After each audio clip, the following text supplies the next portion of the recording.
La rentrée toujours et encore en Bretagne cette fois. La première ministre Elisabeth Borne et le ministre de l'Éducation Gabriel Attal sont donc venus ce matin souhaiter une bonne rentrée aux élèves d'une école et d'un lycée technologique d'Ille-et-Vilaine. Bonjour Mayalène Trémollet. Bonjour. Merci d'être avec nous en direct. Vous suivez ce déplacement pour Europe 1?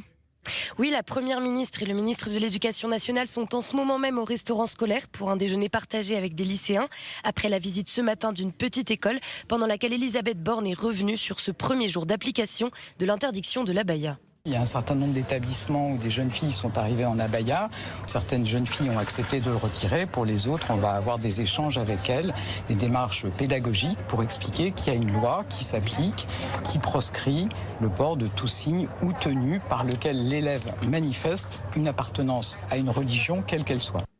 Il s'agit en tout de 513 établissements concernés, 2000 personnes déployées pour défendre les valeurs de la République. Des moyens qui ne doivent pas éclipser les autres initiatives de la rentrée, selon l'entourage du ministre de l'Éducation nationale. Des initiatives qu'a rappelé la Première ministre, la promesse d'un professeur devant chaque classe, la lutte contre le harcèlement, le retour aux fondamentaux comme les mathématiques ou la lecture.